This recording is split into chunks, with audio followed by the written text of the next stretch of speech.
तो guys tricky एक small dog है, फर्स्ट पैराग्राफ, ट्रिकी एक स्मॉल डॉग है जिसकी मालकिन का नाम मिसेस पंफ्रे है, जो उसे काफ़ी पैम्पर करती हैं और वो उसे मतलब इतना पैम्पर करती हैं कि वो उसे ओवरफेड कर देती हैं और वो ओवरवेट हो जाता है। उसे खाना देती हैं ज़्यादा जिसमें फैट हो, जो काफ़ी टेस्टी होता है और ट्रिकी कभी रिफ्यूज़ नहीं कर पाता खाने को क्योंकि वो लालची होता है खाने के मामले में।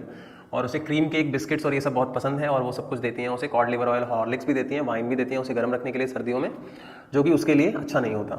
अब यहाँ पे एक चीज़ मिस है, वो भी बता देता हूँ। डॉक्टर हैरियॉट जो कि एक वेट सर्जन है, वो जब ट्रिकी की सिचुएशन को देखते हैं तो वो मिसेस पंफ्रे से पूछते हैं कि आप इसे एक्सरसाइज नहीं करा रहे हो या वो डाइट नहीं दे रहे हो जो मैंने बोली थी। तो वो कहती हैं कि मैंने कोशिश तो की थी लेकिन वो चीज़ कंटिन्यू नहीं हो पाई। तो मिस्टर हैरियॉट जो हैं वो परेशान होते हैं और उनको लगता है कि ज़रूर कुछ बुरा होने वाला है और एक्सपेक्टेड कॉल जो होती है वो जल्द ही आ जाती है मिस्टर हैरियॉट के पास। वो वेट है, वेट एक जानवरों का डॉक्टर होता है और एक्चुअली होता क्या है कि जो ट्रिकी है उसकी सिचुएशन काफ़ी ज़्यादा क्रिटिकल हो जाती है बाद में। तो this all made tricky like a bloated sausage. तो होता क्या है कि जो ट्रिकी है वो एक ब्लोटेड सॉसेज की तरह हो जाता है। ब्लोटेड सॉसेज का मतलब बेसिकली उसकी जो बॉडी है उसमें जो फैट होता है उसकी क्वांटिटी इतनी बढ़ जाती है कि वो उसकी बॉडी में साफ साफ विजिबल होने लग जाता है at every corner of his shape. काफ़ी लेजी हो जाता है, अनइंटरेस्टेड हो जाता है चीज़ों को लेके, ज़्यादातर कारपेट पे वो लेटा रहता है, वॉमिटिंग होती रहती है उसे। और मिसेस पंफ्रे को, उसकी मालकिन को लगता है कि वो काफ़ी इल है, काफ़ी बीमार है और वो जेम्स हैरियॉट को कॉल करती हैं। उसको तो पता ही था। Third paragraph, mister Harriot expected that to happen. उनको पता था कि ये होने वाला है और जो ट्रिकी है वो सफ़र करेगा ओवर ईटिंग से और उन्होंने अपने प्लान्स पहले ही बना लिए थे। और वो ट्रिकी को बोलते हैं, मतलब बेसिकली उनकी जो मिस्ट्रेस है उनको बोलते हैं कि फोर्टनाइट के लिए ड्यूरेशन है टाइम का, उसको एडमिट करना होगा। और ये सजेशन जो होती है मिसेस पंफ्रे को परेशान कर देती है। उनको लगता है ट्रिकी उनके बगैर एक दिन भी नहीं रह पाएगा। मिस्टर हैरियॉट उसे ब्लैंकेट में रैप करके ले जाते हैं अपनी कार में डाल के। जब वो जा रहे होते हैं तो काफ़ी सारा सामान लादा जाता है उनकी कार में ट्रिकी का, लेकिन वो वहाँ से चले जाते हैं। और fourth paragraph, the departure of tricky was very pathetic. बहुत पैथेटिक होता है, सारे लोग इमोशनल हो जाते हैं, सारी चीज़ें डाल रहे होते हैं, रो रहे होते हैं। Next paragraph, when Harriot reaches home, जब वो अपने घर पे पहुंचते हैं तो जो डॉग्स होते हैं उनके सर्जरी हाउस में, वो सारे सराउंड करते हैं ट्रिकी को सूंघते हैं, लेकिन वो उन्हें अनइंटरेस्टिंग लगता है तो वो वहाँ से चले जाते हैं। 2 दिन तक डॉक्टर हैरियॉट उसे खाने को कुछ नहीं देते, सिर्फ पानी देते हैं। एक्चुअली वो सर्जरी करते ही नहीं है, सर्जरी होती ही नहीं है यहाँ पे, इसीलिए चैप्टर का नाम है ट्रायम्फ ऑफ सर्जरी है। तो ट्रायम्फ मतलब जीत तो होती है लेकिन सर्जरी नहीं होती, तो चैप्टर में आयरनी है। आयरनी मतलब something which is oppose as it is said, मतलब जो जैसा दिखाया गया उससे विपरीत, क्योंकि सर्जरी एक्चुअली में नहीं होती। ये सब उनकी नॉलेज की मदद से वो स्ट्रिक्ट डाइट प्लान बना के उसको ठीक करने की कोशिश करते हैं। Then the doctor started giving him some light food, फिर वो उसे लाइट फूड देते हैं, मेडिसिन देते ही नहीं है उसको। और 2 दिन बीत जाते हैं और वो चीज़ों में इंटरेस्ट लेने लग जाता है, पहले वो भी इंटरेस्ट नहीं ले रहा था। Next paragraph, he mixed up with other dogs, वो दूसरे डॉग्स के साथ मिक्सअप होता है और वो काफ़ी खुश रहता है और वो अपनी गैंग का एक मेंबर बन जाता है। At home he had almost no exercise at the surgery, मतलब घर पे तो वो बिल्कुल एक्सरसाइज नहीं करता था, लेकिन सर्जरी में वो काफ़ी एक्सरसाइज और फन करता है। कंट्रोल डाइट और एक्टिविटीज़ उसको एक्टिव बना देती हैं। नेक्स्ट पैराग्राफ, कई बार वो एक्स्ट्रा बाउल भी रखते हैं बाद में, लेकिन वो नहीं खाता तो उसकी आदत सुधर जाती है। Mrs Pomfrey remain anxious about ट्रिकीज health, वो काफ़ी एंशियस, परेशान रहती हैं उसकी हेल्थ को लेकर। डॉक्टर उन्हें बताता है कि वो ठीक हो रहा है, तो वो सोचती हैं कि क्या सच में ऐसा हो रहा है या वो मुझे तसल्ली दे रहे हैं, लेकिन रियलिटी में वो ठीक हो रहा था। और वो जाती हैं और एक काम भी करती हैं, वो उसको कुछ एक्स भेजने लगती हैं, वाइन भेजने लगती हैं, ब्रांडी, ताकि और ठीक हो जाए। और ये सब कुछ डॉक्टर हैरियॉट नहीं देते हैं क्या नाम है ट्रिकी को, बल्कि उनके जो कंपेनियंस हैं और वो हैं वही खुद ही खाते हैं। एक टाइम ऐसा भी आता है जब उनको लगता है कि उन्हें परमानेंट गेस्ट बना लेना चाहिए ट्रिकी को अपना, ताकि उन्हें सब मिलता रहे, लेकिन उन्हें पता है कि मिसेस पंफ्रे कितनी ज़्यादा परेशान है उसको लेके। फिर मिसेस पंफ्रे ट्रिकी को लेने के लिए आती हैं, काफ़ी वरिड होती हैं, लेकिन उन्हें लगता है कि वो ठीक नहीं हुआ होगा, लेकिन ट्रिकी एकदम ठीक हो जाता है और वो मिसेस पंफ्रे की आम में आके बैठ जाता है और वो खुश होती हैं और वो कहती हैं विक्ट्री ऑफ सर्जरी, लेकिन रियलिटी में वो सर्जरी नहीं हुई थी। तो आई होप गाइज आपको ये चैप्टर अच्छे तरीके से समझ में आया होगा। आज हम करने वाले हैं फुटप्रिंट्स विदाउट फीट का चैप्टर नंबर 2, जिसका नाम है थीव्स स्टोरी। और इस चैप्टर के अंदर मैं आपको एग्जामिनेशन पॉइंट ऑफ व्यू से सब कुछ बताने वाला हूं, तो मैं चाहूंगा कि आप शुरुआत से लेके एंड तक इस वीडियो को कंप्लीटली देखें। तो चलिए स्टार्ट करते हैं इस चैप्टर को। इसकी जो हमारी समरी है, कंप्लीट समरी, उसे हम स्टार्ट करते हैं। और जो चैप्टर के ब्रीफ नोट्स हैं जो मैं नरेट करने वाला हूं और आपको समझाने वाला हूं, वो स्क्रीन पे अवेलेबल होंगे। अगर आप चाहें तो नोट्स को नोट डाउन कर सकते हैं अपने रजिस्टर के अंदर। चलिए स्टार्ट करते हैं। तो गाइस, थीव स्टोरी में हम पढ़ने वाले हैं एक थीव के बारे में, जिस थीव का नाम हरी सिंह है। और हरी सिंह उसका रियल नेम नहीं है, बल्कि एक फेक नेम है, क्योंकि वो हर एक मंथ एक न्यू नेम रखता है अपने लोगों को ठगने के लिए। इट मींस जिन लोगों के पास वो जाता है उनको ठगने के लिए वो एक न्यू नेम रखता है, ताकि वो पकड़ा ना जा सके। और आपको ये बात जान के बहुत ज्यादा हैरानी होगी कि उसकी जो एज है वो बहुत ज्यादा नहीं है। एक छोटी सी एज के अंदर ही वो एक अच्छा खासा शातिर चोर बन चुका है। ठीक है, तो यहाँ पे हरी सिंह की हम बात कर रहे हैं। Hari Singh was a young boy of 15। Hari Singh 15 साल का एक लड़का है, but he was a thief and a cheat as a wrestling match In a wrestling match, he came across Anil and he won Anil's confidence and came to his house as a servant. तो मैं आपको यहाँ थोड़ा और ज़्यादा expand करते हुए बताऊंगा कुछ चीज़ों को, ठीक है। तो बेसिकली जो हरी सिंह है वो एक 15 साल का लड़का है जो कि रेसलिंग मैच के दौरान एक पर्सन से मिलता है जिसका नाम अनिल है। अनिल जो कि एक राइटर है, छोटी मोटी मैगजीन्स के लिए वो लिखता है, आर्टिकल्स लिखता है। तो अनिल जब रेसलिंग मैच देख रहा होता है तो हरी सिंह उसके पास आता है और उसे कहता है कि I think that you do a little bit of wrestling. तो इस तरीके से उसकी कॉन्वर्सेशन स्टार्ट होती है और जो हरी सिंह है वो बहुत ही ज़्यादा अपीलिंग स्माइल रखता है और एक ऐसी अपीलिंग स्माइल रखता है जिसमें कोई भी पर्सन एंगेज हो जाता है। और उन लोगों की कॉन्वर्सेशन के दौरान जो हरी सिंह है वो प्रपोज करता है अनिल को कि वो उसे अपने यहाँ काम पे रख ले। हालांकि अनिल उसे समझाता है कि मैं तुम्हें काम पे नहीं रख सकता, क्यों? क्योंकि मेरे पास इतने पैसे नहीं है कि मैं तुम्हें पे करूँ। तो उस पॉइंट ऑफ टाइम पे जो हरी सिंह है वो पूछता है कि क्या तुम मुझे फीड कर सकते हो, क्या तुम मुझे खाना खिला सकते हो? तो अनिल कहता है कि क्या तुम खाना पका सकते हो? और वो झूठ बोल देता है, हाँ मैं खाना पका सकता हूँ, और उसके साथ वो चला जाता है। हालांकि जो हरी सिंह है उसको खाना बनाना नहीं आता है, उसने ये बात झूठ बोली है, क्यों? ताकि अनिल जो है वो उसे अपने साथ ले जा सके। और बाद में उसने कुक भी किया था खाना, लेकिन खाना इतना गंदा था कि अनिल ने उस खाने को डॉग्स को फेंक दिया था, स्ट्रीट डॉग्स को फेंक दिया था, मतलब डाल दिया था खाने के लिए।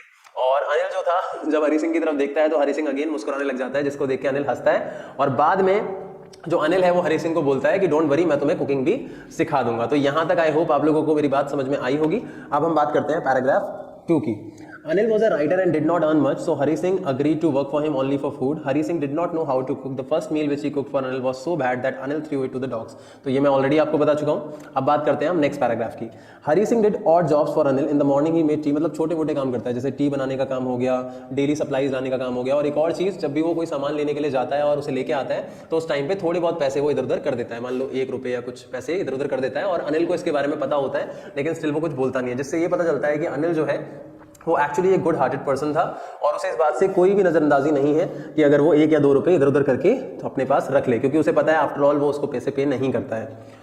Next paragraph, Anil had no regular income, he earn something by writing articles. मतलब जो अनिल था उसकी कोई रेगुलर इनकम नहीं थी, उसकी कोई फिक्स इनकम नहीं थी, वो आर्टिकल्स लिखता था, स्टोरीज लिखता था मैगजीन के, जिससे उसको थोड़े बहुत पैसे मिलते थे।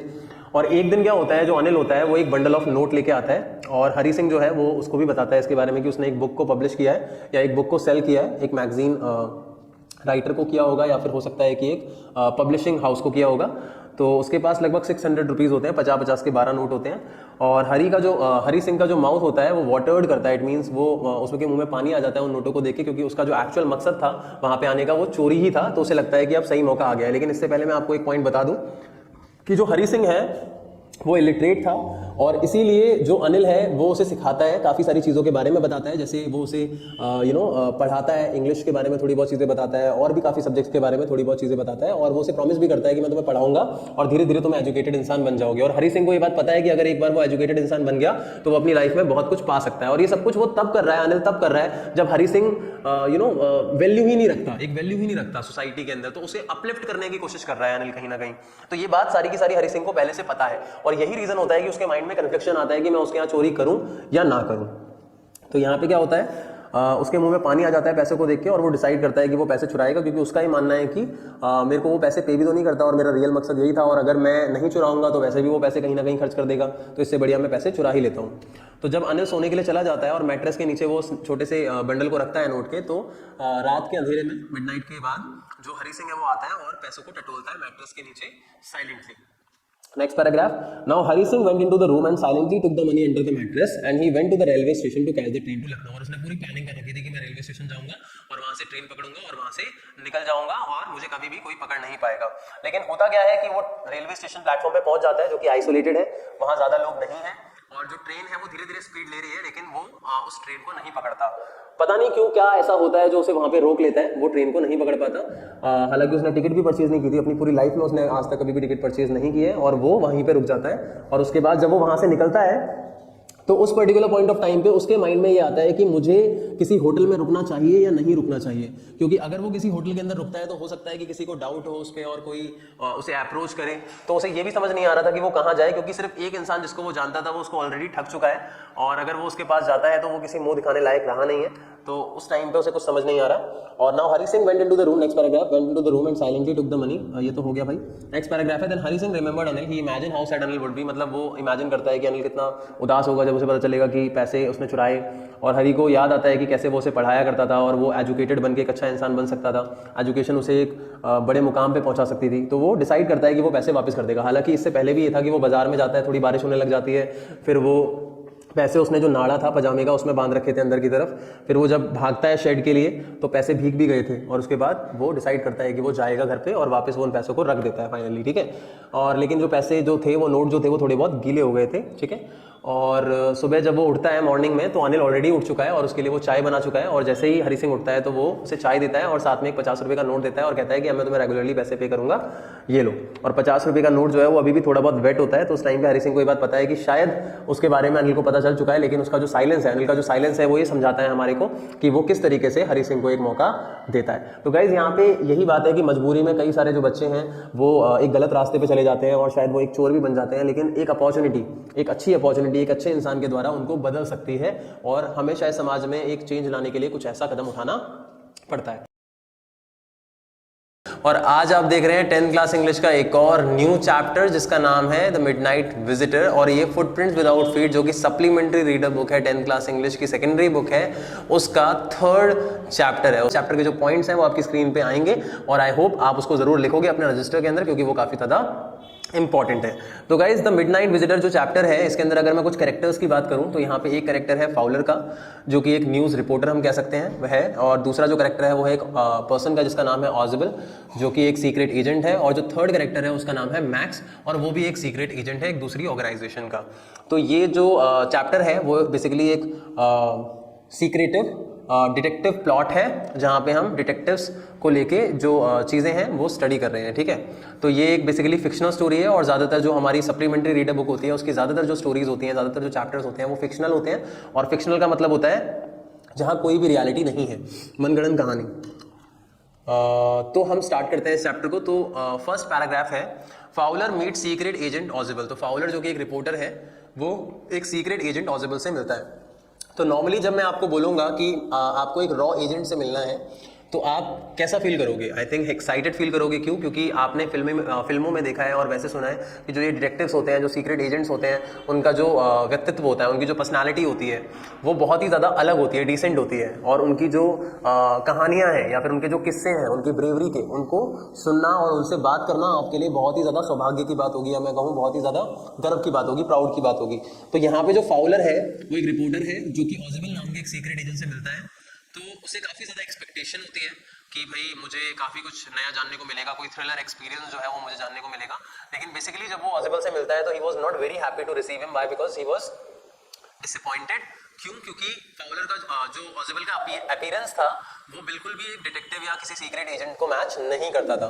उसका पेट निकला हुआ था और थोड़ी सी हाइट कम थी, और ये सारी चीज़ें देख के जो फाउलर है वो डिसअपॉइंट हो जाता है। तो वही लिखा है, फाउलर एक यंग रोमांटिक राइटर है जो कि एक सीक्रेट एजेंट से मिलने के लिए जाता है जिसका नाम ऑजिबल है, उसके ऑफिस में। एक्चुअली वो वहाँ पे जो सीक्रेट एजेंट्स जो हैं उनकी जो लाइफ है उसके बारे में जानने के लिए आता है, क्योंकि उसे एक बुक लिखनी है और उस बुक के अंदर उसे इन चीज़ों के बारे में मेंशन करना है। तो like all the people, Fowler जो था उसको भी काफ़ी ज़्यादा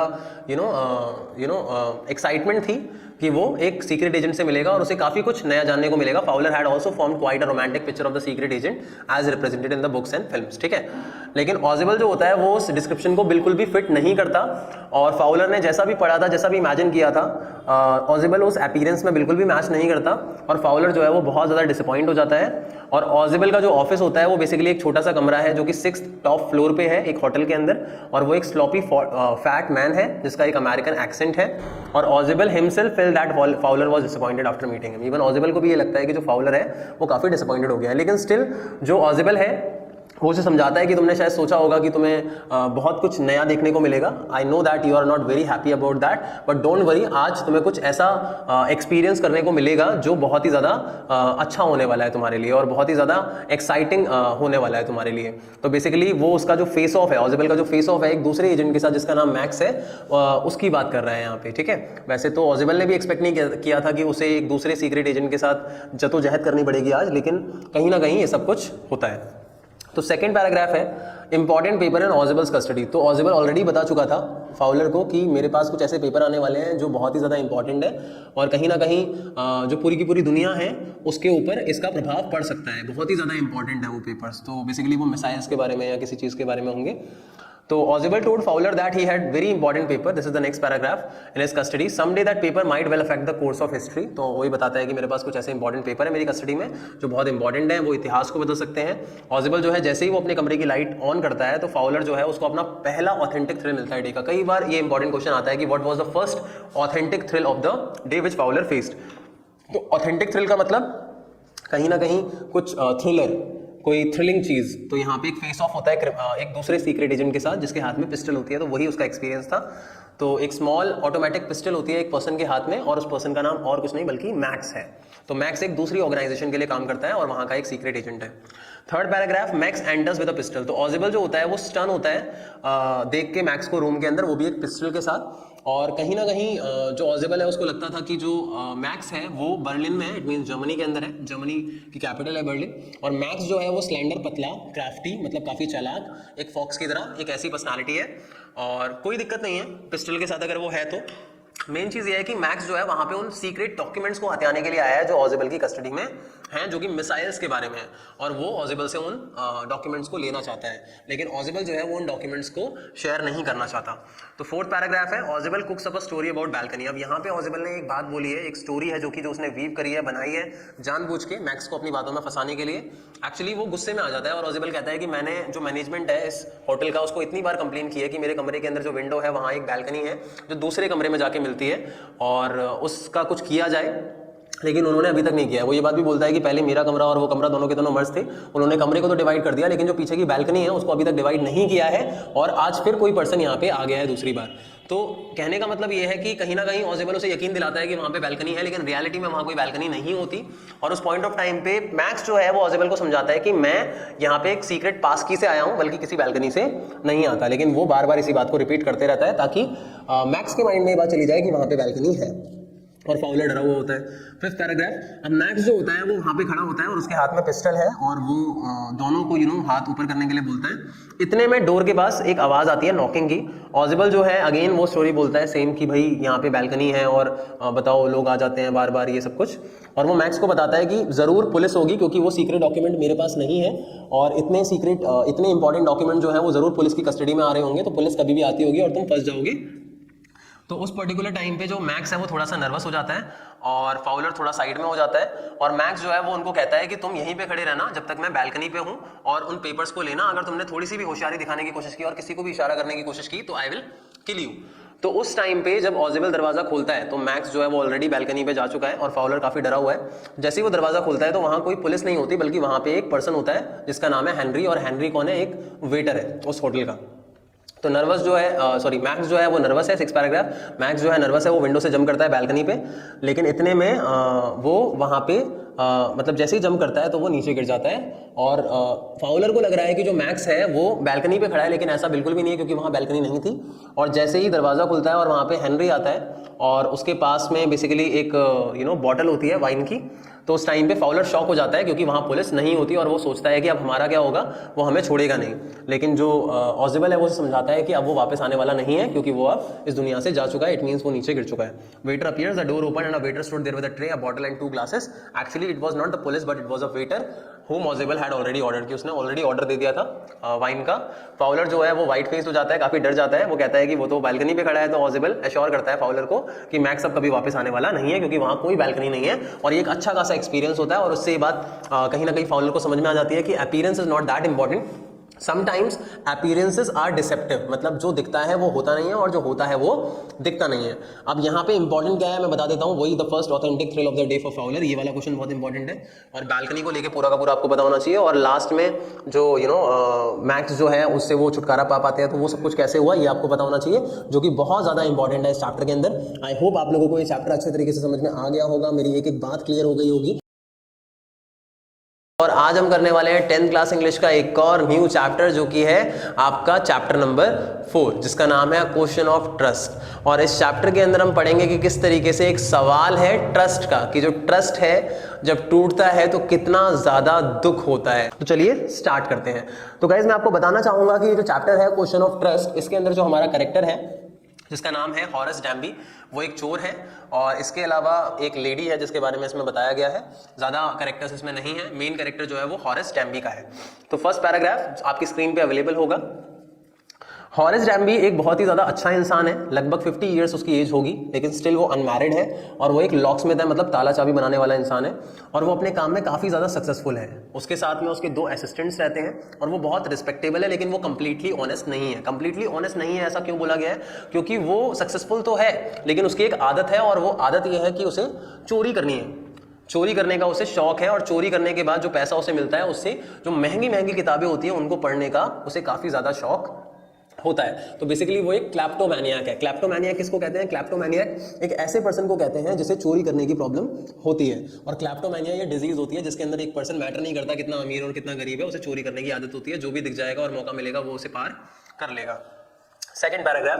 तो गाइस जो हॉरेस डैम्बी है उसे रेयर और एक्सपेंसिव बुक्स बहुत ज्यादा पसंद है और वो उन्हें खरीदता है किसी भी हालत पे, ठीक है। फॉर दिस पर्पस वो हर एक साल एक चोरी करता है, एक सेफ की, एक तिजोरी की, और उससे वो किताबें खरीदता है, वो भी एजेंट से। अब थर्ड पैराग्राफ पे आते हैं हम।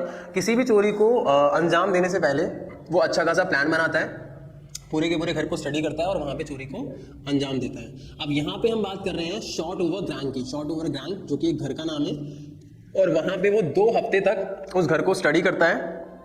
यहाँ तक कि छोटे से छोटी जो चीज़ होती है उस घर की वो उसको भी स्टडी करता है। जो फैमिली होती है वो लंदन में होती है और जो सर्वेंट्स होते हैं वो जाते रहते हैं मूवीज़ देखने के लिए। तो उस पर्टिकुलर पॉइंट ऑफ टाइम पे वो स्टडी कर लेता है सारी की सारी बातों को।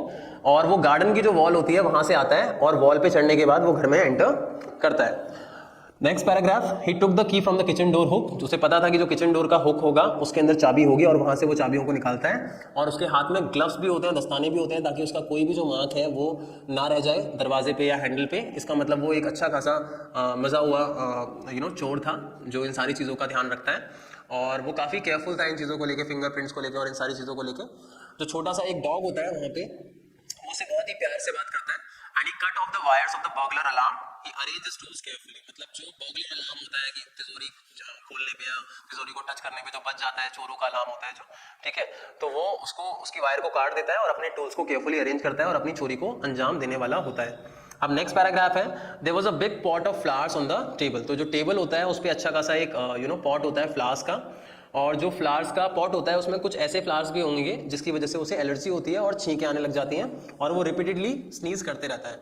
ही thought that this disease would hinder his work. उसे लगता है कि ये बीमारी उसके काम के लिए एक बहुत बड़ी प्रॉब्लम है और वो अपने हैंडकरचीफ से, मतलब अपने रुमाल से अपनी नाक को कवर कर लेता है। Next paragraph. Then he heard the voice of a young lady behind him. जब वो अपना काम कर रहा होता है तो इतने में उसे एक लेडी की आवाज़ सुनाई देती है उसके पीछे और वो बहुत ही ज़्यादा प्यार से उससे बात कर रही होती है। हालांकि वो इस तरीके से बिहेव करती है जैसे मानो वो उस घर के मालिक की वाइफ हो।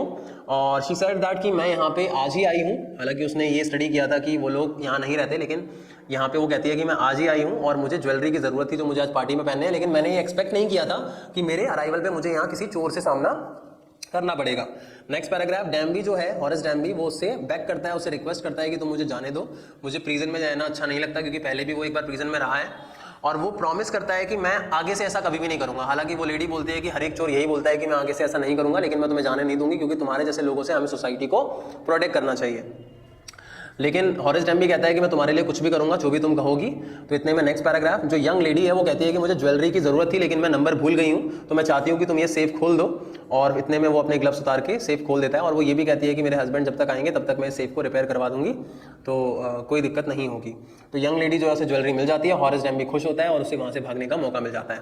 Next paragraph. 2 दिन तक हॉरेस जो है वो अपना प्रॉमिस बनाए रखता है और किसी चीज़ की चोरी नहीं करता, लेकिन जैसे ही थर्ड डे होता है तो वो डिसाइड करता है कि वो एक सेफ को तोड़ के चोरी करेगा। लेकिन उसे इस प्लान को अंजाम देने का मौका मिलता ही नहीं है, क्योंकि दोपहर में पुलिस उसके पास आती है और उसको अरेस्ट करके ले जाती है शॉर्ट ओवर गैंग में चोरी करने के लिए। और शॉर्ट ओवर ग्रैंग जो है वो प्लेस है जहाँ पे वो चोरी करने गया था और उसने सेफ खोल के वहाँ की मालकिन को वो ज्वेलरी दी थी। लेकिन रियलिटी में वो जो लेडी थी वो एक मालकिन नहीं थी, बल्कि वो एक दूसरी चोरनी थी जो कि बेवकूफ़ बना देती है हॉरेस डैम्बी को और उससे वो ताला खुलवा लेती है। हालांकि उसके हाथ में आपने देखा था ग्लव्स थे, सुना था आपने ग्लव्स थे, लेकिन स्टिल यहाँ पे ऐसा क्यों हो पाता है? क्योंकि जब उस टाइम पे उस लेडी को प्लीज करने के लिए वो उसकी सिगार को या उसकी सिगरेट को जलाता है तो अपने ग्लव को उतार देता है और ये एक ट्रैप होता है और उसकी वजह से उसके जो निशान होते हैं वो तिजोरी पे आ जाते हैं। उसने सोचा भी नहीं था कि उसके साथ ऐसा हो जाएगा। तो उसके फिंगरप्रिंट्स जो थे वो रूम में हर जगह मिलते हैं और वो एडमिट करता है कि हाँ मैंने खोला था, लेकिन यंग वाइफ जो थी ओनर की घर की मतलब जो उसकी वाइफ थी उसके लिए खोला था, लेकिन ओनर की जो वाइफ होती है वो 60 ईयर्स ओल्ड होती है और वो कहती है कि सब बेकार की बात है, कोई भी डैम्बी पे विश्वास नहीं करता और वो जेल चला जाता है और प्रिजन में जो लाइब्रेरी होती है वहाँ पे असिस्टेंट लाइब्रेरियन बन जाता है और वो कई बार उस यंग लेडी के बारे में सोचता है और वो सोचता है कि वो सेम प्रोफेशन में थी उसके साथ। And now he did not like the thought of honour among thieves, मतलब कि जो चोर हैं उनमें भी कोई ईमान धर्म होता है, उसे ये बिल्कुल भी नहीं लगता क्योंकि एक चोरनी ने उसके साथ दगाबाजी की। तो यहाँ पे एक सवाल उठ गया है ट्रस्ट के ऊपर कि ट्रस्ट किस पे किया जाए। किसी चोर पे भी विश्वास नहीं किया जा सकता, एक दूसरे चोर जो है एक दूसरे चोर पे विश्वास नहीं कर सकता और ऐसे ही कोई भी इंसान किसी दूसरे पे विश्वास नहीं कर सकता। कौन क्या कर दे किसी को कुछ पता नहीं है। अब गाइज मैं इंपॉर्टेंट क्वेश्चंस की बात करूं तो हॉरेस डैम्बी जो था वो चोरी क्यों करता था, इसको लेके क्वेश्चन आ जाता है। जो वो लेडी थी उसको डिस्क्रिप्शन को लेके आ सकता है, उसने एक रेड कलर की ड्रेस पहनी थी, यंग थी, बहुत ही पोलाइट थी, ये सारी की सारी बातें आ सकती हैं। और लास्ट में हॉरेस डैम्बी को अरेस्ट क्यों किया गया ये आ सकता है। और डॉग को लेके एक पॉइंट ये भी था कि जो हॉरेस है उसे बात पता है कि अगर डॉग को आप उसके नाम से पुकारोगे तो वो कभी भी आप पे भौंकेगा नहीं, तो वो उसे नाम से पुकारता है। उसका नाम शायरी था। वो लेडी उसे ओनर इसलिए लगती है क्योंकि वो लेडी जो होती है जब आती है तो जो शायरी होता है मतलब जो डॉग होता है वो अपनी नोज को उसके फीट पे रब करने लग जाता है। तो ये सारी बातें होती हैं जो उसे रियलाइज कराती हैं कि वो ओनर ही होगी, लेकिन वो ओनर नहीं होती। तो आई होप आप लोगों को ये चैप्टर अच्छे तरीके से समझ में आ गया होगा, आपको ये वीडियो अच्छी लगी होगी। अगर आपको ये वीडियो अच्छी लगी है इस वीडियो को लाइक जरूर करें। और आज करने वाले हैं अपना एक न्यू चैप्टर जो कि है 10th क्लास इंग्लिश का, जिसका नाम है फुटप्रिंट्स विदाउट फीट। और इस चैप्टर के अंदर मैं आपको पढ़ाने वाला हूं एक स्टोरी जो कि एक साइंस फिक्शन है। साइंस फिक्शन का मतलब साइंस से रिलेटेड है, साइंस से रिलेटेड बातें इसमें की गई हैं। तो अगर आपका इंटरेस्ट है साइंस में तो आपको मजा आने वाला है। लेकिन ये स्टोरी एक फिक्शनल स्टोरी है जिसमें कुछ भी रियलिटी नहीं है। हालांकि साइंस जो होती है वो लॉजिक्स पे आधारित होती है। तो यहाँ पे इस चैप्टर के राइटर का नाम H.G. वेल्स है, जिनका पूरा नाम हर्बर्ट जॉर्ज वेल्स है और उन्होंने साइंस फिक्शंस काफी सारे लिखे हैं, जिनमें से एक है द इनविजिबल मैन जो कि उनकी नॉवल है। और ये जो स्टोरी है फुटप्रिंट्स विदाउट फीट वो इनविजिबल मैन का ही एक चैप्टर है, एक पार्ट है। तो इसमें हम सब कुछ तो नहीं पढ़ने वाले हैं, सारी चीजों को शॉर्ट करके पढ़ने वाले हैं इस चैप्टर के अंदर। तो चलिए स्टार्ट करते हैं। और आपकी स्क्रीन पे कुछ पॉइंट्स अवेलेबल होंगे, आप उनको अपने रजिस्टर में लिख सकते हैं। ये चैप्टर करने के बाद आप टेक्स्ट से भी इस चैप्टर को पढ़ सकते हैं। हालांकि ये chapter examination point of view से है और मैं आपको वही बातें बताऊंगा जो आपके एग्जाम में सबसे ज्यादा आ सकती हैं। आई होप आप मेरी बात को जरूर समझोगे। तो guys Griffin was a brilliant scientist, he conducted many experiments. मतलब ग्रिफिन नाम का एक साइंटिस्ट है जिसने बहुत सारे एक्सपेरिमेंट किए और उसका टारगेट था कि वो इनविजिबिलिटी को डिस्कवर करे। तो उसने एक वंडरफुल ड्रग को डिस्कवर किया और वो किसी की भी बॉडी को इनविजिबल बना सकता है। उसने उस ड्रग को लिया और वो इनविजिबल बन गया। हालांकि उसने वो ड्रग कुछ सर्कमस्टांसेस में लिया था जिसकी वजह से वो इनविजिबल बना। He could see everybody but nobody could see him, मतलब वो सबको देख सकता था लेकिन कोई उसको देख नहीं सकता था। सेकेंड पैराग्राफ, ग्रिफिन का जो लैंडलॉर्ड था वो उसे पसंद नहीं करता था और वो चाहता था कि ग्रिफिन उस जगह को खाली करके चला जाए, क्योंकि वो वहाँ एक्सपेरिमेंट कर रहा था। तो उस टाइम पे उसके लैंडलॉर्ड को लगता था जैसे मानो वो जानवरों पे एक्सपेरिमेंट कर रहा है और जो वो एक्सपेरिमेंट कर रहा है वो इलीगल है, तो वो उसे मतलब भगाने की कोशिश करता है, निकालने की कोशिश करता है। तो ग्रिफिन गुस्से में आ जाता है और वो इनविजिबल होने के बाद उसके घर को आग लगा देता है और ट्रक को भी उसने ले लिया था। अपने क्लोथ्स को उतार के, यहाँ पे ध्यान रखने की बात यह है कि वो मिस्टर इंडिया नहीं बना था कि वह कपड़े के साथ इनविजिबल हो गया। उस ट्रक को लेने के बाद कपड़े उतारना जरूरी था इनविजिबल रहने के लिए, वरना कपड़े दिखाई देते हैं बॉडी पे, और वहां से चला जाता है। थर्ड पैराग्राफ, गाइस विंटर का टाइम था, क्लोथ्स के बगैर वॉक करना बिल्कुल भी आसान नहीं था। ग्रिफिन के पास पैसे नहीं थे तो वो एक बड़ी सी लंदन स्टोर में गया जहां पे उसने कुछ कपड़े चुराए और उसके बाद when he walk with these clothes, जब वो उन कपड़ों को पहन के दौड़ता है तो वो एक हेडलेस मैन दिखाई देता है वॉक करते हुए। वहां पे उसने मीट खाया, कॉफी पी, स्वीट खाया, वाइन पिया किचन में से, जो भी स्टोर के किचन होगा। फिर उसके बाद पाइल ऑफ क्विल्ट्स मतलब रजाइयों का जो ढेर था वहां पे वो सो गया। नेक्स्ट पैराग्राफ, नेक्स्ट मॉर्निंग में वो टाइम पे नहीं उठ पाया। उसने ये सोचा था कि वो इस तरीके से तैयार होके जब शॉप खुलेगी उससे पहले कस्टमर बनके वहां से निकल जाएगा, लेकिन ऐसा नहीं हो पाया। जो शॉप के असिस्टेंट थे वो वहां पे आ गए, उन्होंने उसको देखा। ग्रिफिन भागा, डर की वजह से असिस्टेंट उसके पीछे भागे। एक समय को तो वो ये भूल गया था कि मैं इनविजिबल भी हूँ। और ग्रिफिन जो है उसने अपने कपड़ों को फिर उतारा और उसके बाद वो वापस इनविजिबल बन गया। और इस टाइम पे वो शिवर कर रहा था, मतलब वो कांप रहा था कोल्ड से। He entered the shop of a theatrical company, और थिएटिकल कंपनी की शॉप पे उसने एंटर किया और जिस जगह पे शॉप थी उसका नाम भी नॉवल में गिवन है, इवन इसमें भी हो सकता है गिवन हो, बुक में आप चेक कर सकते हो। तो वहाँ पे वो घुसा, वहाँ पे उसने बैंडेजेस को लगाया अपने फॉरहेड पे, अपने फेस पे, डार्क ग्लासेस को पहना, फॉल्स नोज लगाई, पिंक कलर की विस्कर्स मतलब जो मफलर होता है वो पहना, कोट पहना, लॉन्ग कोट, ग्लव्स पहने हाथों के अंदर, और फिर से वो एक कवर्ड इंसान बन गया जो कि हेड से लेके फीट तक पूरा का पूरा कवर्ड है। और वहाँ से पैसे चुरा के और उस पर्सन को हेड पे मार के वो भाग गया। ट्रेन लेके वो इपिंग नाम के एक विलेज में पहुंचा। पहुंचने का रीजन ये था गाइस कि वहां पे वो एक्सपेरिमेंट करे, अपने कैरी आउट करे एक्सपेरिमेंट, कोई उस पर ज्यादा शक भी ना करे, क्योंकि सिटी में अगर वो ऐसा करेगा तो लोग जल्दी शक कर सकते हैं। लेकिन उसका ये जो प्लान था वो ज्यादा दिन तक नहीं चल पाया। ठीक है, अब होता क्या है, नेक्स्ट पैराग्राफ है, 5th पैराग्राफ। एट इपिंग ग्रिफिन ने 2 रूम्स बुक किए, एक इन में जिसका नाम कोच एंड हॉर्सेस है एक्चुअली में, उसने रेंट एडवांस में पे कर दिया, और जो लेडी वहाँ पे मतलब उसकी मालकिन थी उसका नाम मिसेस हॉल है, उसने ग्रिफिन के स्ट्रेंज बिहेवियर को टॉलरेट किया, उसके अपीयरेंस को भी टॉलरेट किया। लेकिन ग्रिफिन के चुराए हुए पैसे जो थे वो खत्म हो चुके थे, और उसने लैंडलेडी को बोला कि मेरे पास अभी रेडी कैश नहीं है और मेरा चेक आने वाला है तो मैं तुम्हें दे दूंगा। नेक्स्ट डे उसने पैसे चुरा लिए क्लर्जी मैन के यहाँ से, जिसका नाम एक्चुअली मिस्टर बंटिंग है, शायद इसमें गिवन नहीं होगा, जो कि एक चर्च के पादरी हैं। और जो क्लर्जी मैन उनकी वाइफ है वो सरप्राइज होते हैं, क्योंकि एक स्ट्रेंज तरीके से वहाँ पे चोरी होती है, क्योंकि जैसे ही वो एंटर करते हैं अपने उस रूम के अंदर जहाँ पैसे थे, तो उस टाइम पे कोई भी वहाँ पे नहीं होता और पैसे चोरी हो चुके होते हैं। तो वो एक इनविजिबल मैन बन के ही ग्रिफिन ने वहाँ पे चोरी की थी। तो even then the money was stolen. After some time, next paragraph, landlord और उसकी वाइफ थे जो वो ग्रिफिन के रूम में घुसे, मतलब मिस्टर हॉल और मिसेस हॉल ग्रिफिन के रूम में घुसे थे जब वो चोरी करने के लिए गया हुआ था। तो वहाँ पे वो नहीं था, तो उनको शक होता है पता नहीं वो कहाँ पे गया। और जैसे ही वो उसके एंड रूम में एंटर करते हैं, ग्रिफिन के क्लोथ को, बैंडेजेस को, सब जगह देखते हैं, तो सडनली इतने में वहाँ पे वो देखते हैं कि जो ग्रिफिन की हैट है वो उड़ने लग जाती है और मिसेस हॉल के फेस पे आती है, चेयर भी जम करती है, जो उनको मारने की कोशिश करती है। एक्चुअली वो जो ग्रिफिन है वो इनविजिबल होकर वहाँ पे आता है और उसको गुस्सा आता है ये देख के कि ये मेरे कमरे की इंस्पेक्शन कर रहे हैं, और कपल डर जाता है और उनको लगता है कि वहाँ गोस्ट है, और इस सब के लिए कौन जिम्मेदार है, ग्रिफिन जिम्मेदार है।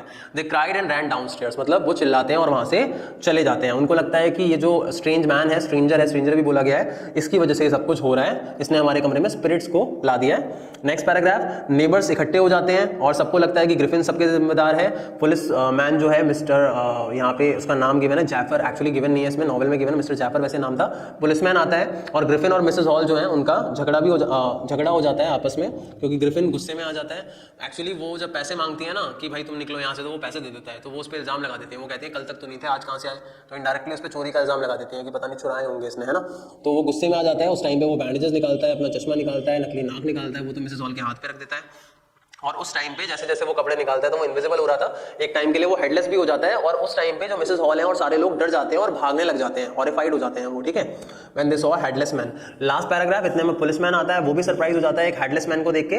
वो लोग ग्रिफिन को पकड़ने की कोशिश करते हैं, लेकिन ग्रिफिन अपने सारे क्लोथ उतार देता है, इनविजिबल हो जाता है। जो भी उसको पकड़ने की कोशिश करता है उसके घुसंड पड़ते हैं, ठीक है, और सून ग्रिफिन फ्री हो जाता है और वहां से निकल जाता है। Griffin came out of the in, वहां से निकलता है और रोड पे चलता है और अगेन वो एक फ्री मैन बन जाता है। हालांकि इससे आगे की भी स्टोरी है, लेकिन हमारे को सिर्फ यहां तक बताई गई है। आई होप आप लोगों को ये चैप्टर समझ में आया है।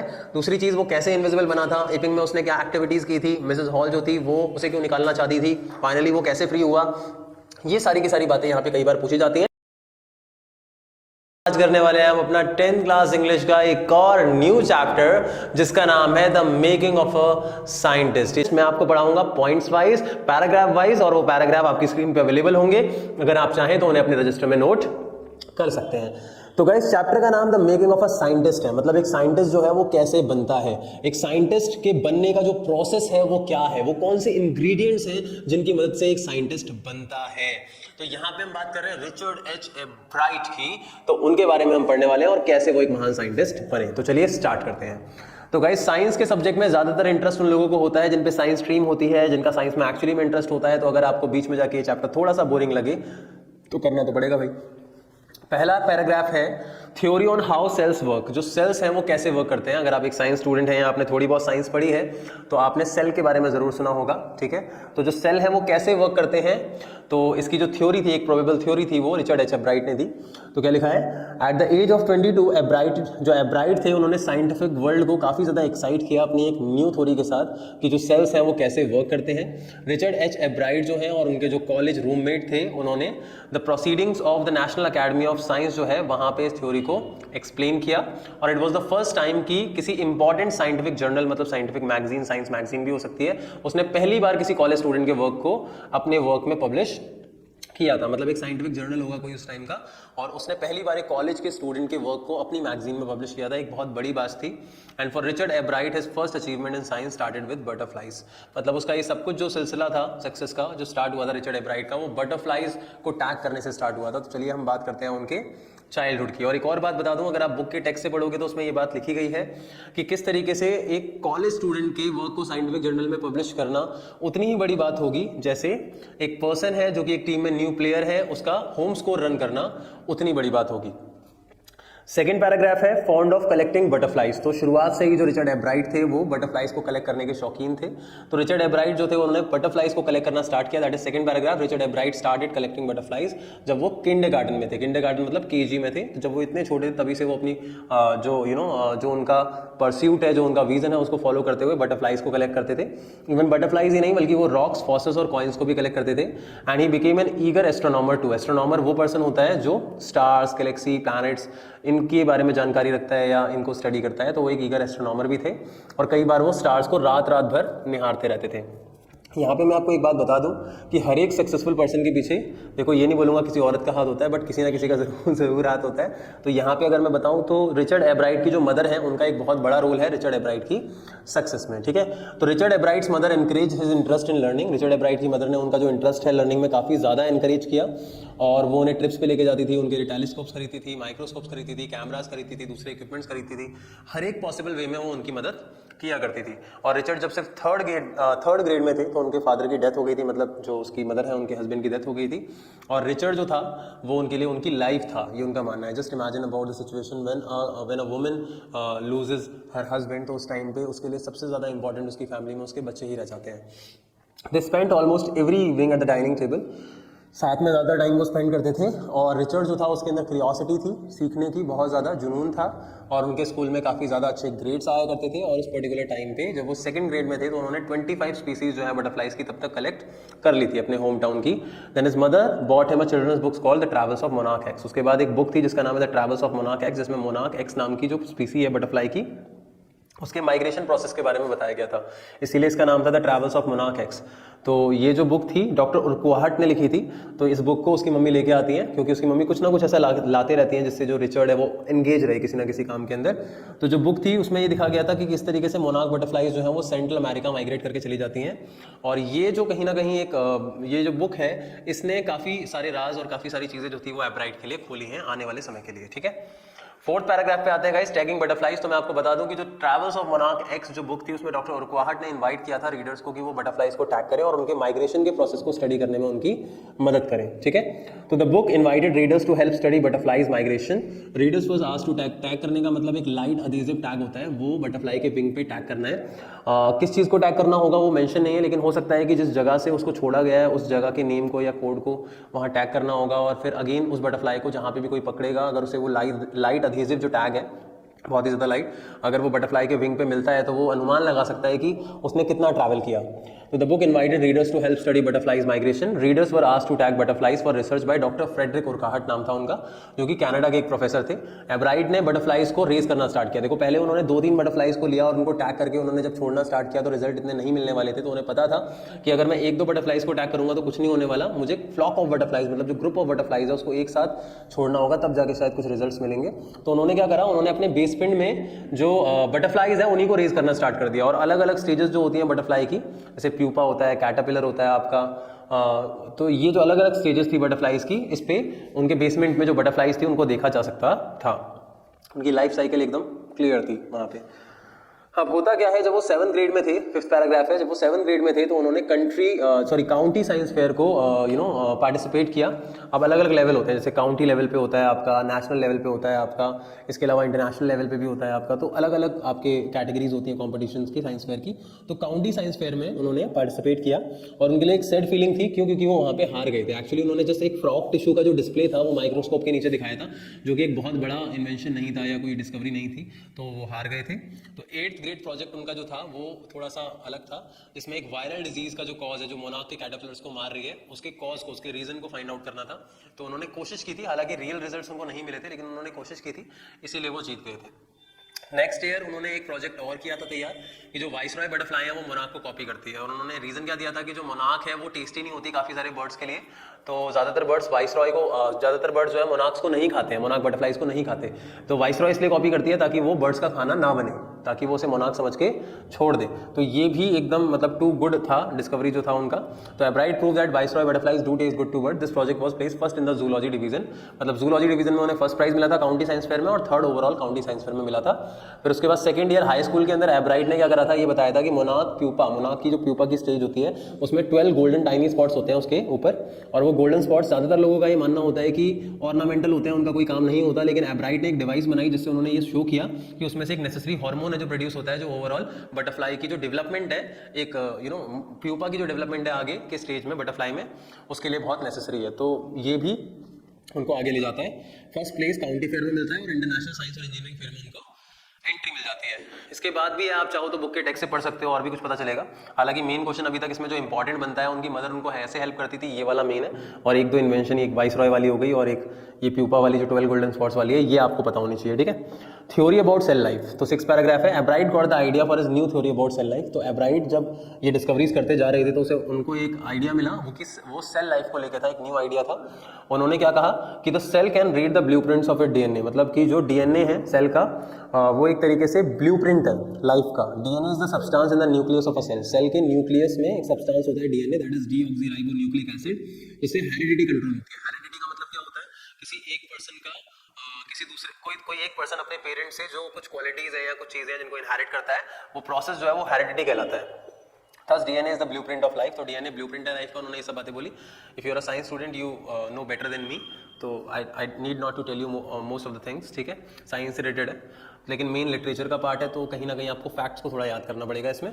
7 पैराग्राफ है अदर इंटरेस्ट। तो रिचर्ड एब्राइट जो थे उनके काफ़ी सारे दूसरे इंटरेस्ट भी थे, जैसे कि वो एक डिबेटर थे अच्छे खासे, एक पब्लिक स्पीकर भी थे, एक अच्छे खासे कैनोइस्ट भी थे, एक वाटर स्पोर्ट होता है कैनोइंग, और एक अच्छे फोटोग्राफर भी थे, नेचर फोटोग्राफी करते थे वो, और सोशल स्टडीज टीचर को पसंद करते थे मिस्टर वीरर को। He had open Ebright's mind to new ideas, क्योंकि मिस्टर वीरर जो थे उनके सिस्टी के टीचर, उन्होंने उनके माइंड को काफ़ी एक्सप्लोर किया था, काफ़ी ओपन किया था, ताकि वो काफ़ी चीज़ों के बारे में समझ पाए। 8 पैराग्राफ में गाइस लिखा है competitive to be the best. तो अगर वो आगे आ पाए और एक साइंटिस्ट बन पाए महान, तो उसका एक रीजन ये भी था कि वो काफी कॉम्पिटिटिव थे और वो हमेशा अपने अंदर उस कॉम्पिटिटिव स्पिरिट को बनाए रखते थे, हमेशा आगे बढ़ने की कोशिश करते थे। He was not interested in winning for winning sake और winning to get a prize. वो इसमें इंटरेस्टेड नहीं थे कि मुझे प्राइज चाहिए, इसमें इंटरेस्टेड थे कि मुझे कुछ बेस्ट करना है और कुछ नया करना है। And the making of a good scientist was present in एब्राइट। तो एक अच्छे साइंटिस्ट के अंदर जो चाहिए होता है वो एब्राइट में था। एक फर्स्ट रेट माइंड चाहिए होता है सबसे पहले, क्रियोसिटी चाहिए होती है, और विल चाहिए होती है जीतने की राइट रीजंस के लिए। तो कहीं ना कहीं ये चीज़ें उनमें थी, इसीलिए वो एक महान साइंटिस्ट बने। The book the travels of monarch x, उसने ओपन किया साइंस के वर्ल्ड को उनके लिए, और उन्होंने कभी भी अपनी साइंटिफिक क्यूरियोसिटी को नहीं खोया। तो गाइज आई होप आप लोगों को ये वीडियो अच्छी लगी होगी, आपको सारे के सारे पॉइंट समझ में आए होंगे, चैप्टर ओवरऑल आपको समझ में आया होगा। और स्वागत है आपका हमारे चैनल पे। आज मैं पढ़ाने वाला हूं आपको 10th क्लास इंग्लिश का एक और न्यू चैप्टर, और उस चैप्टर का नाम है द नेकलेस, जो कि फुटप्रिंट विदाउट फीट का एक चैप्टर है। और इसके जो पॉइंट्स हैं, इसके जो पैराग्राफ है, वो आपकी स्क्रीन पे अवेलेबल होंगे। अगर आप चाहें तो अपने रजिस्टर में उन पॉइंट्स को नोट्स की तरह भी बना सकते हैं। तो चलिए स्टार्ट करते हैं इस चैप्टर को। तो गाइस चैप्टर का नाम है द नेकलेस, जिसके अंदर जो सेंट्रल कैरेक्टर है उसका नाम है मैटिल्डा लॉइजल, और उसके हस्बैंड है। तो मेनली ये 2 कैरेक्टर हैं, एक सपोर्टिंग कैरेक्टर भी है जो कि मैटिल्डा लॉइजल की एक फ्रेंड है जिसका नाम मैडम फॉरेस्टियर है। तो इस चैप्टर में होता क्या है, तो फर्स्ट पैराग्राफ है the necklace is a touching story. मतलब ये नेकलेस जो स्टोरी है ये एक बहुत ही टचिंग स्टोरी है, इमोशनल स्टोरी है। स्टोरी सेंटर करती है मैटिल्डा लॉइजल को, जो कि एक बहुत ही ज़्यादा चार्मिंग यंग लेडी है। हालांकि इसका जन्म जो है वो क्लर्क्स की फैमिली में हुआ है, और इसकी शादी भी एक क्लर्क से हुई है। इसने सोचा तो था कि मेरा बहुत बड़ा घर होगा, अच्छी अच्छी ड्रेसेस पहनूंगी, अच्छी अच्छी ज्वेलरी होगी और बहुत सारी चीज़ें, लेकिन क्लर्क की फैमिली में उसका जन्म हुआ, क्लर्क से शादी हुई, तो इतना स्कोप नहीं है चीज़ों का, ठीक है। तो she is not satisfied with her ordinary life, अपनी लाइफ से वो बिल्कुल भी सेटिस्फाइड नहीं है, और वो अपनी लाइफ में कंफर्ट्स को, लग्जरीज को, इन सबको एक्सपीरियंस करना चाहती है। और वो कहीं ना कहीं जलती है अपनी स्कूलमेट से, क्योंकि वो एक कॉन्वेंट स्कूल में पढ़ी है और उसकी जो क्लासमेट्स थी वो काफ़ी अमीर फैमिली से बिलोंग करती हैं, जिनमें से एक मैडम फॉरेस्टर भी है। तो वो उनसे जलती है कि उनकी लाइफ कितनी अच्छी है और मेरी लाइफ कितनी बेकार है। Second paragraph, one day her husband, मतलब अब उसका हस्बैंड जो होता है वो सच में he is a true love, why because you know उसका हस्बैंड हमेशा उसको खुश करने की कोशिश करता है, हमेशा उसके लिए कुछ ना कुछ करते रहता है, लेकिन फिर भी वो खुश नहीं रहती है क्योंकि उसे अपनी लाइफ में बहुत कुछ चाहिए था। वही है कि जब हम जो मिलने वाला है उसे बहुत ज़्यादा एक्सपेक्ट कर लेते हैं और उसे थोड़ा सा भी कम मिलता है तो हमें दुख होता है। तो उसने कुछ ज़्यादा ही एक्सपेक्ट कर रखा था, उसका हस्बैंड थोड़ा बहुत या ज़्यादा जितना भी कुछ करता है वो उसके लिए कमी है क्योंकि उसने एक्सपेक्टेशन बहुत ज़्यादा रखी थी, ठीक है। तो उसका हस्बैंड जो है एक इन्विटेशन लेके आता है एक डांस पार्टी का, जो कि मिनिस्टर ऑफ पब्लिक इंस्ट्रक्शन उसने रखी है, एक्चुअली वो मिनिस्ट्री ऑफ एजुकेशन में था, ठीक है। तो वो सोचती है कि मतलब उसको ये लगता है उसके हस्बैंड को कि वो खुश होएगी इनविटेशन को देख के क्योंकि उसे पसंद है ये पार्टी और ये सब कुछ, पर वो इवन सैड हो जाती है। वो अपने हस्बैंड को कहती है कि मेरे पास तो पहनने के लिए कुछ है ही नहीं, मैं जाऊँगी कैसे, तुम एक काम करो ये इन्विटेशन किसी ऐसे पर्सन को दे दो जिसकी वाइफ के पास मेरे से अच्छी ड्रेसेज हो, ठीक है। तो वो एक तरीके से टॉन्ट ही मान लो मार रही थी या दुखी भी थी वो, ठीक है। तो उसका जो हस्बैंड होता है उसकी सारी की सारी सेविंग्स खर्च हो जाती हैं। हालांकि उसे हंटिंग के लिए एक बंदूक चाहिए थी जो अपने फ्रेंड्स के साथ हंटिंग करने के लिए जब वो जाता तो वो लेके जाता, लेकिन उसने सेविंग जो की थी वो भूल जाता है उस चीज़ के बारे में जो उसे लेना था, और वो अपनी वाइफ को एक अच्छा सा ड्रेस लाने के लिए वो पैसे दे देता है। अब जब ड्रेस आ जाती है तो बॉल पार्टी का टाइम आता है, कपल पार्टी का टाइम आता है, तो उसे लगता है उसके हस्बैंड को भी खुश होगी वो, लेकिन वो और दुखी हो जाती है क्योंकि उसके पास पहनने के लिए कोई ज्वेलरी नहीं होती, कोई ऑर्नामेंट नहीं होती। वो कहती है कि मेरे को सब लोग समझेंगे कि मैं बहुत ही ज़्यादा पुअर हूँ, और उसका हस्बैंड उसे एडवाइस करता है कि भाई तुम एक काम करो, तुम्हारी जो फ्रेंड है बहुत ही वेल्दी है मैडम फॉरेस्टर, उससे जाके कोई ज्वेलरी उधार मांग लो, उसको पहन के चलना, तुम काफ़ी अच्छी लगोगी। तो वो मैडम फॉरेस्टर के घर पे जाती है और एक ब्यूटीफुल डायमंड नेकलेस उसे उधार लाती है, और हमारे चैप्टर का नाम भी द नेकलेस ही है। अब होता क्या है, थर्ड पैराग्राफ में पार्टी में मैटिल्डा जो है वो नंबर 1 लगती है, ब्यूटीफुल लगती है, बहुत ही सुंदर लगती है, और सारे के सारे जो मेन होते हैं वहाँ पे उनका तो भाई काम ही होता है मुंह मारना मैं मजाक कर रहा हूँ, सबका काम नहीं होता, तो वो ध्यान देते हैं उसकी तरफ और वो चाहते हैं कि वो अपने आप को इंट्रोड्यूस करें मैटिल्डा को, उसके साथ डांस करना चाहते हैं। यहाँ तक कि जो मिनिस्टर हैं वो भी उसकी तरफ काफ़ी ज़्यादा अटेंशन देते हैं और वो बहुत ज़्यादा खुश हो जाती है क्योंकि उसका तो काम, मतलब उसे तो चाहिए ही था कि लोग मेरी तरफ देखें या मुझे अटेंशन दें। She wanted to get noticed, तो उसे मिलता है वो सब कुछ, वो डांस भी करती है, उसे बहुत ज़्यादा खुशी होती है। और जब वो सुबह के 4 बज जाते हैं तो जाके वो वहाँ से निकलते हैं। लेकिन जब वो घर जाती है तो उस टाइम पे she stands before the mirror to praise her own beauty. जब वो मिरर के सामने खड़ी होती है अपनी ब्यूटी को प्रेज करने के लिए, तो उस टाइम पे much to her horror she notice कि उसका जो हार है वो वहाँ है ही नहीं, और शी अटर्स अ क्राई, वो रोने लग जाती है, चिल्लाने लग जाती है, उसका डायमंड नेकलेस कहीं खो गया है। और उसके हस्बैंड जो है वो जाते हैं बाहर देखने के लिए कि कहीं हम जहाँ से आए हैं उस रास्ते पे तो नहीं गिर गया। इवन वो कैब वाले को भी कॉल करने की कोशिश करते हैं लेकिन नहीं मिल पाता। तो न्यूज़पेपर में वो एड्स भी देते हैं लेकिन फिर भी नहीं मिल पाता।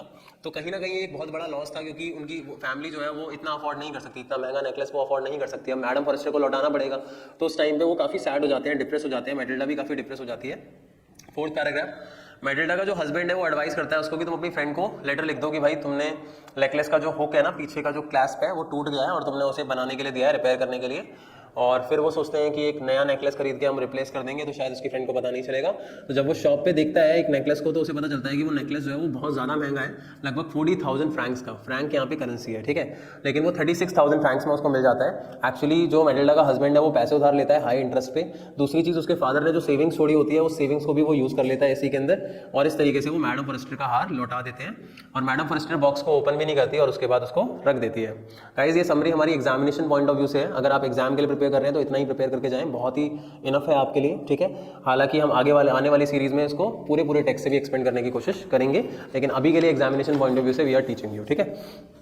तो now Matilda and her husband are with her heavy डेब्ट, मतलब वो कहीं ना कहीं काफ़ी ज़्यादा डेब्ट के साथ है, काफ़ी लॉस हो गया उनका और उन्हें बहुत ज़्यादा मेहनत करनी पड़ती है अपने पैसे को चुकाने के लिए। उनकी लाइफ बहुत मिजरेबल हो जाती है, बेकार हो जाती है। दे डिसमिस देयर सर्वेंट, यहाँ तक कि अपने सर्वेंट को भी वो डिसमिस कर देते हैं, पैसे नहीं है उनके पास पैसे पे करने के लिए, और वो एक दूसरे घर में मूव कर जाते हैं। मैटिल्डा जो है वो घर का काम करती है, दूसरे घरों का काम करती है, जिससे वो थोड़ी बहुत अर्निंग करती है। और पहले वो बहुत ज़्यादा ब्यूटीफुल लगती थी, लेकिन काम करते करते करते करते वो बहुत ही ज़्यादा रेकलेस लाइफ जीने लग जाती है और बहुत ही अनअपीलिंग लगने लग जाती है। और her husband works in the evening and late at night to pay off the डेब्ट, और वो भी ओवर टाइम करता है उसका जो हस्बैंड है। 10 ईयर्स तक वर्क करने के बाद फाइनली वो अपने कर्जे को उतार पाते हैं और अब मैटिल्डा ओल्ड लगती है and she is no longer charming, अब वो बिल्कुल चार्मिंग भी नहीं है। अब लास्ट में होता क्या है, लास्ट पैराग्राफ है, एक संडे को मैटिल्डा जो है वो वॉक के लिए जाती है, तो वो मैडम फॉरेस्टर को देखती है और उससे बात करती है। मैडम फॉरेस्टर उसको देख के काफ़ी ज़्यादा शॉक हो जाती है क्योंकि वो दिखने में बहुत बूढ़ी लग रही है, या मैं कहूँ अनअपीलिंग लग रही है, वो कितनी सुंदर थी पहले। तो मैटिल्डा जो होती है वो अपनी हार्ड लाइफ की स्टोरी बताती है कि कैसे तुम्हारा जो हार था वो खो गया था, तुम्हारी वजह से कहीं ना कहीं तुम भी रिस्पॉन्सिबल हो, तुम्हारा हार रिस्पॉन्सिबल है, तुम्हारा हार खो गया था और हमने कैसे उसको बदला और 36,000 फ्रैंक्स हमने उधार लिए। तो वो काफ़ी ज़्यादा मतलब कहती है कि 10 साल हमें लग गए इसको चुकाने में, तो ये सब मेरी हालत ऐसी हो गई है। तो उसकी जो फ्रेंड है वो काफ़ी टच होती है, काफ़ी इमोशनल होती है उस स्टोरी से, और वो उसे लास्ट में बताती है कि माय डियर, जो हार मैंने तुम्हें दिया था वो एक आर्टिफिशियल डायमंड नेकलेस था, और तुमने जो मुझे दिया वो एक असली डायमंड नेकलेस दिया। जो मैंने तुम्हें दिया था उसकी कीमत सिर्फ 500 फ्रैंक्स थी। तो ये सुन के वो काफ़ी ज़्यादा शॉक हो जाती है। ठीक है, तो कहने का मतलब ये है गाइस, अगर मैं मैसेज की बात करूँ इस चैप्टर के, तो जितनी चादर हो उतने ही पैर पसारने चाहिए। ठीक है, शो ऑफ करने की क्या ज़रूरत है, लेकिन आज का ज़माना ही शो ऑफ का है। हर एक चीज़ को लेके शो ऑफ करना लोगों को पसंद है, चाहे वो कोई भी चीज़ हो, चाहे कोई ऑर्नामेंट हो, चाहे कोई ड्रेस हो। कई लोगों को तो मैंने देखा है they just borrow the dress to wear somewhere, किसी और बंदे से।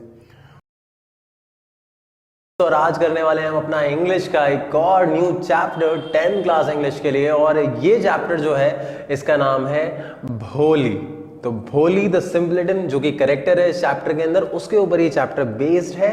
और इस चैप्टर के अंदर हमारे डिफरेंट पार्ट्स हैं, लेकिन मैं आपको ये पढ़ाऊंगा समरी पॉइंट ऑफ व्यू से, एग्जामिनेशन पॉइंट ऑफ व्यू से। और इस चैप्टर से एग्जाम में जो भी प्रोबेबल क्वेश्चन पूछा जा सकता है, मैं आपको उसके बारे में सब कुछ बताने वाला हूं। Ramlal was the numberdar of the village. तो नंबरदार का मतलब होता है एक अकाउंटेंट, इट मीन्स जो कोई भी अकाउंटिंग रिकॉर्ड करता है। तो रामलाल जो है वो विलेज का नंबरदार है, और उसकी 4 बेटियां हैं। He had 4 daughters and 3 sons। उसके सारे के सारे जो बच्चे हैं वो हेल्दी हैं, लेकिन उसकी जो यंगेस्ट बेटी है जिसका नाम सुलेखा है और जिसको भोली नाम से लोग जानते हैं, वो बहुत ही ज्यादा स्लो चाइल्ड है। इसका रीजन ये है कि जब वो सिर्फ 10 महीने की थी तो उस टाइम पे वो चारपाई से नीचे गिर गई थी, और a part of her brain was damage. अब पेन नहीं है यहाँ पे, पार्ट है, तो उसके ब्रेन का एक हिस्सा जो था वो डैमेज हो गया और वो एक स्लो चाइल्ड रह गई। सेकेंड पैराग्राफ है, when she was 2 years old, जब वो 2 साल की थी तो उस टाइम पे जो स्मॉल पॉक्स है वो उसे हो जाता है, दैट इज अ डिजीज, और उसका जो फेस था वो परमानेंटली डिसफिगर हो गया ब्लैक पॉक मार्क से, और वो 5 साल की एज तक बोल नहीं पाई। और जब वो 5 साल की एज पे बोलना स्टार्ट करती है तो उसके बाद वो स्टैमरिंग करने लग जाती है, हकलाने लग जाती है। इसीलिए सारे के सारे लोग उसे भोली कहते हैं, क्योंकि वो एक स्लो चाइल्ड होती है और बहुत ही ज्यादा कम बोलती है, तो सबको लगता है कि वो भोली है। थर्ड पैराग्राफ कि she was considered as a witless fool even by her parents. मतलब उसके जो पेरेंट्स हैं वो भी उसे बेवकूफ समझते हैं, उसके सिस्टर्स ब्रदर्स मतलब उसके जो भाई बहन हैं वो भी उसे बेवकूफ समझते हैं, कोई भी उसकी केयर नहीं करता। और जो रामलाल है उसकी सबसे बड़ी बेटी जो है उसका नाम राधा है, जिसकी ऑलरेडी शादी हो चुकी है। दूसरी जो बेटी है उसका नाम मंगला है, उसकी भी शादी सेटल हो चुकी है। और रामलाल को सिर्फ और सिर्फ अगर चिंता है तो वो भोली की है। चंपा की भी शादी हो ही जाएगी जो उसकी तीसरी बेटी है। अब होता क्या है, फोर्थ पैराग्राफ में हमें पता चलता है कि अब primary school for girls was open in the village. मतलब विलेज में एक प्राइमरी स्कूल खोला जाता है लड़कियों के लिए, और जो तहसीलदार साहब हैं वहाँ के, जो कि एक अच्छी खासी प्रोमिनेंट फिगर होते हैं, इंपॉर्टेंट फिगर होते हैं विलेज की, वो वहाँ पे आते हैं ओपनिंग सेरेमनी में स्कूल की। और उन्होंने रामलाल को बोला कि रामलाल, तुम्हारे को अपनी बेटी को स्कूल में भेजकर एक एग्जाम्पल सेट करना चाहिए दूसरे विलेजर्स के लिए, ताकि वो भी अपनी बेटियों को भेजें। तो रामलाल जो था वो तहसीलदार साहब की बात को नहीं डाल सकता था, इसीलिए वो गया और उसने अपनी वाइफ को इसके बारे में बताया। लेकिन उसकी जो वाइफ है वो बेटियों को स्कूल भेजने के फेवर में बिल्कुल भी नहीं थी, और रामलाल में इतनी हिम्मत नहीं थी कि वो तहसीलदार साहब को मना कर दे। तो उन्होंने डिसाइड किया कि वो भोली को भेजेंगे, क्योंकि उनका मानना था कि अगर लड़कियां स्कूल जाएंगी तो उनसे शादी कौन करेगा, और भोली जो थी उसकी शादी होने के चांसेस वैसे भी कम थे, इसीलिए उन्होंने भोली को भेजने का डिसाइड किया। Next paragraph, the next day Ramlal आज भोली, मतलब नेक्स्ट डे जो रामलाल है उसने भोली को बोला कि तुम मेरे साथ स्कूल चलोगी। भोली को पता ही नहीं था कि स्कूल क्या होता है, वो डर जाती है, उसे डर लगता है, उसे लगता है कि उसकी जो गाय थी लक्ष्मी, जैसे उसको बेच दिया गया था ले जाके, कहीं मुझे भी तो बेचा नहीं जाना, और वो काफी ज्यादा डर जाती है। Next paragraph, Ramlal asked his wife to give some decent clothes to Bholi. मतलब आज तक भोली के पास कभी अच्छे कपड़े नहीं थे, वो कभी अच्छे कपड़े नहीं पहन पाती थी, क्योंकि उसके लिए भी नहीं जाते थे, उसे कहाँ जाना होता था। इसीलिए आज जो रामलाल है उसने अपनी वाइफ को बोला कि इसे डिसेंट कपड़े पहनाओ, क्योंकि स्कूल में मेरी इज्जत है, गाँव में मेरी इज्जत है, ये स्कूल में जाएगी तो लोग मेरे बारे में क्या सोचेंगे। तो जब नए कपड़े उसे मिलते हैं जो एक्चुअली उसकी बहनों के पुराने छोटे कपड़े थे जो उनके अब फिट नहीं आते हैं, तो उसे एक क्लीन ड्रेस मिलती है जिसको पाके वो काफ़ी खुश होती है। और उसके जो बाल हैं उनको वॉश किया जाता है, उस पर ऑयल लगाया जाता है, फिर उन्हें काढ़ा जाता है, सुखाया जाता है। तो ये सारी की सारी चीज़ें देख के उसे बात समझ में आ जाती है कि वो जहाँ पे भी जा रही है वो एक अच्छी जगह है, इसीलिए उसके साथ इस तरीके से बर्ताव किया जा रहा है, तो वो खुश हो जाती है और वहाँ पर जाती है। Next paragraph, when they reach the school, जब वो स्कूल पहुंचते हैं तो जो भोली है वो अपनी एज की काफ़ी सारी लड़कियों को देखती है और उसे काफ़ी खुशी होती है, क्योंकि उसे लगता है कि इनमें से कोई उसकी फ्रेंड ज़रूर बन जाएगी, क्योंकि आज तक उसका कोई ऐसा फ्रेंड नहीं था। अब होता क्या है, जो हेड मिस्ट्रेस है वो भोली से कहती है कि वो क्लासरूम में जाके बैठ जाए, और जो क्लासरूम में टीचर पढ़ा रही है वो कहीं ना कहीं बहुत ज़्यादा अच्छी थी और उसका भोली की लाइफ को चेंज करने में एक बहुत बड़ा रोल आगे रहता है। जो टीचर है वो उससे उसका नाम पूछती है, लेकिन भोली जो है वो पूरा नाम नहीं बता पाती, वो बस इतना ही स्टैम्प कर पाती है और फिर वो रोने लग जाती है क्योंकि बच्चे हंस रहे होते हैं। Next paragraph, when the school was of for the day, मतलब जब स्कूल मतलब ओवर हो जाता है तो टीचर जो है वो भोली के पास आती है और उसके बाद वो पूछती है उससे कुछ चीज़ें पूछती है और Bholi became family to the teacher. जब भोली से वो बहुत ही पोलाइटली और बहुत ही सूदिंग वे में बात करती है तो भोली उससे काफ़ी ज़्यादा फैमिलियर हो जाती है, घुल मिल जाती है और कहीं ना कहीं टीचर काम करती है उसका जो फियर है उसको बाहर निकालने का, बाहर फेंकने का। और कहीं ना कहीं जो भोली है वो धीरे धीरे बोलना स्टार्ट कर देती है। पहले वो सिर्फ इतना बोल पाती है लेकिन अगली बार वो भोली बोल पाती है और कोशिश करती है उस टीचर के लिए जिसने उससे पूछा उसका नाम, क्योंकि उसकी आवाज़ बहुत पोलाइट थी और इस तरीके से उससे किसी ने बात नहीं की थी तो उसे काफ़ी अच्छा लगता है, वो मोटिवेट होती है और वो बोल पाती है। तभी उसे रियलाइज़ होता है कि वो अपनी लाइफ में बहुत कुछ कर सकती है। नेक्स्ट पैराग्राफ, नाउ भोली वॉज ग्रोन अप, अब भोली बड़ी हो जाती है और काफ़ी सारी क्लासेस वो पास कर चुकी है। अब उसकी शादी की उम्र हो चुकी है और एक व्यक्ति का प्रपोजल आता है भोली के लिए जिसका नाम है भिशंबर। और जो भिशंबर है वो एक रिच ग्रॉसर है, मतलब दुकानदार है, बनिया है, नेबरिंग विलेज से, मतलब पास के एक गाँव से। लेकिन प्रॉब्लम ये है कि उसकी एज 50 साल है और वो लंगड़ा के चलता है और उसकी पिछली जो बीवी थी उससे उसके बच्चे भी हैं। और रामलाल जो है वो इसके बारे में अपनी वाइफ से डिस्कशन करता है कि मुझे उससे शादी करवानी चाहिए नहीं करवानी चाहिए, पता नहीं भोली क्या सोचेगी क्योंकि ये सब कुछ है। और भोली जो है एक लड़की है जो पता नहीं एक्सेप्ट करे ऐसे इंसान का प्रपोजल या ना करे, क्योंकि बेसिकली यार कौन शादी करेगा एक ऐसे पर्सन से, ठीक है।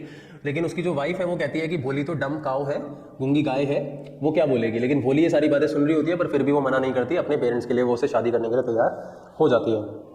अब भिशंबर जो है वो अपनी बारात लेके आ जाता है।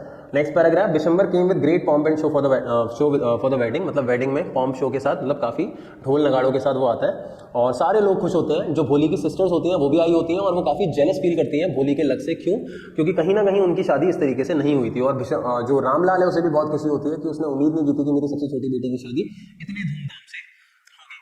भोली रेड कलर की ड्रेस में तैयार होकर आती है। जब भिशंबर जो होता है वो उसके गार्लेट, मतलब जो हार है वो पहनाने वाला होता है भोली की नेक पे, तो एक औरत जो है वो गलती से उसके जो व्हील है उसके घूंघट को पुल कर लेती है और उसके जो पॉक मार्क्स हैं वो भिशंबर को दिखाई दे जाते हैं, जिसको देख के उसका जो हाथ है वो मूव नहीं करता और वो रुक जाता है क्योंकि वो अब उससे शादी नहीं करना चाहता। और वो एक डिमांड रखता है उसके फादर से कि अगर इसका बाप मुझे इतने रुपए देगा तभी मैं शादी करूंगा।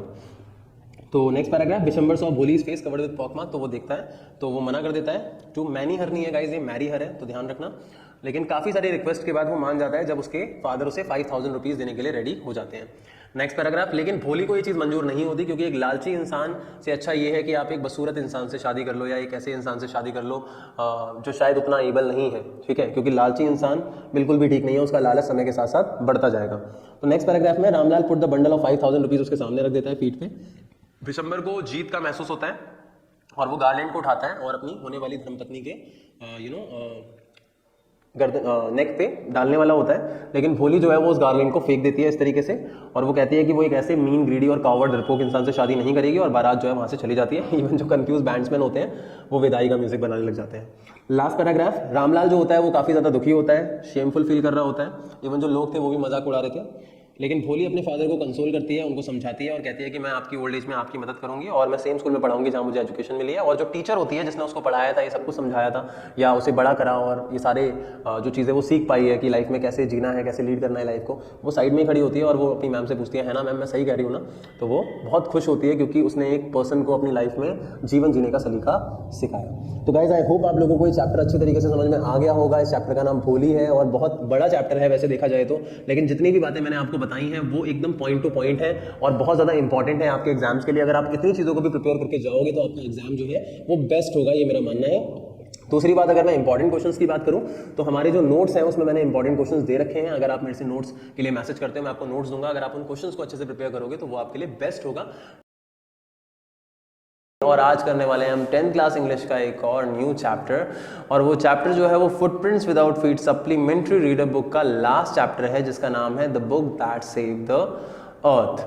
अब हम स्टार्ट करते हैं अपना चैप्टर जिसका नाम है the book that saved the earth. तो इस चैप्टर के अंदर क्या है मैं आपको बेसिकली बता देता हूँ। जैसा कि चैप्टर का नाम है the book that saved the earth, मतलब हमारा जो प्लैनेट है अर्थ उस पर कोई अटैक होता है और उस अटैक को कहीं ना कहीं रोकने का जो काम किया वो एक बुक ने किया। और कौन सी बुक ने किया? एक नर्सरी राइम बुक ने किया जिसका नाम है मदर गूस।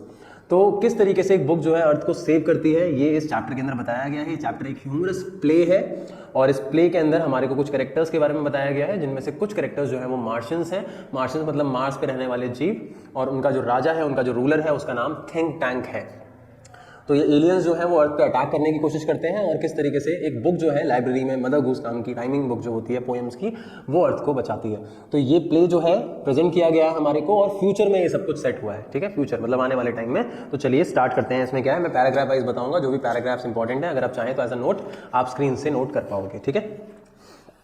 तो guys, this is a science fantasy, this imaginary story is set in the 25th century, मतलब ये एक साइंस फिक्शन है और यहाँ पे ये इमेजिनरी स्टोरी जो है वो 25th सेंचुरी में सेट हुई है, मतलब आने वाले समय में। ये प्लेस जो है एक म्यूजियम है एंशिएंट हिस्ट्री का, department of the 20th century, यहाँ पे इसको दिखाया गया है और there is a movie projector on the table and she is giving a talk to the audience about the 20th century, मतलब कि एक नरेटर है जो कि इस चीज़ को प्रेजेंट कर रहा है। तो फर्स्ट पैराग्राफ में ऐसी कुछ खास बात नहीं है। सेकंड पैराग्राफ की बात करते हैं guys. The incident relate to the Martians invasion of 2040, मतलब इस प्ले के अंदर हमारे को बताया गया है कि कैसे जो मार्शियंस हैं, मतलब मार्स के जो जीव हैं, वो 2040 में इन्वेड करने की कोशिश करते हैं, मतलब कैप्चर करने की कोशिश करते हैं अर्थ को। लेकिन इन्वेजन जो है एक्चुअली हमें पता है कभी नहीं होगा या ना हुआ है, लेकिन किस तरीके से एक बुक स्टॉप करती है उनको, ये हमारे को दिखाया गया है। और ये बुक कोई एनसाइक्लोपीडिया बुक नहीं होती या रॉकेट या मिसाइल्स की बुक नहीं होती जिसको देख के वो डर जाते हैं, बल्कि एक नर्सरी राइमिंग बुक होती है। तो then the historian shows the audience the happening that actually took place, तो वो प्ले के थ्रू दिखाया गया है। तो she turns on the projector, it shows the Mars space control room, मतलब सबसे पहले हमारे को मार्स स्पेस कंट्रोल को दिखाया जाता है, कंट्रोल रूम को दिखाया जाता है, जहाँ पे there is the ruler of Mars who is think tank, जो कि कमांडर इन चीफ है और उसका जो फिगर है, उसकी जो शेप है वो एक एक्स शेप है और ही वियर्स अ लॉन्ग रोब decorated with stars and circles, मतलब एक रोब नहीं होता जो राजा महाराजा पहनते हैं इस तरीके से, ठीक है। तो वो स्टार्स और सर्कल से बना हुआ एक रोब है जो पहनता है, लॉन्ग रोब पहनता है। और उसका जो डिप्यूटी है जूनियर नूडल, वो उसके साथ में बैठा हुआ होता है। अब होता क्या है, बेसिकली जो नूडल है वो स्पेस कंट्रोल सेंटर से मार्स के कांटेक्ट करता है दूसरे कुछ एलियंस को, मतलब मार्शियंस को, जो कि अर्थ पे लैंड कर चुके हैं एक लाइब्रेरी के अंदर। एक्चुअली वो ये देखने के लिए आते हैं कि अर्थ पे हम अटैक करें या ना करें, या जो भी सिचुएशन है उसको ऑब्जर्व करने के लिए वो अर्थ पे गए थे अपने स्पेसशिप से।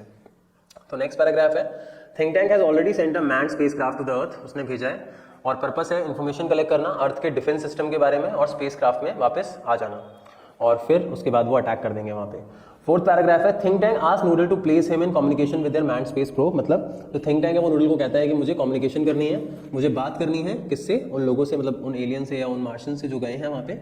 और थिंक टैंक जो है वो उनसे बात करने की कोशिश करता है। यहाँ पे एक और बात बता दूँ, शुरुआत में दिखाया गया है वैसे जब थिंक टैंक की एंट्री होती है और नूडल उसको सैल्यूट करता है या उसको डेजिग्नेशन देता है कि most powerful ruler of Mars and her 2 moons ऐसे करके देता है, तो एक बार वो पूरा नहीं देता तो उसको वो डांटता है और कहता है कि अच्छे से दो, और फिर वो पूरा देता है सैल्यूटेशन पूरा का पूरा। तो वो बुक में मेंशन है क्या सैल्यूटेशन है, तो आप एक बार वो पढ़ के भी देख सकते हो, ठीक है। और अब होता क्या है, नूडल जो है वो कॉन्टैक्ट करता है मार्स स्पेस कंट्रोल के थ्रू। Captain Omega and his deputies are in library. अब होता क्या है कि यहाँ पे 3 लोग हैं, एक है कैप्टन ओमेगा, एक है आपका लेफ्टिनेंट आइटा और तीसरा है सार्जेंट ऊप। सबसे ऊपर ओमेगा है, फिर आइटा है और फिर ऊप है, ये पोजीशन है, ठीक है।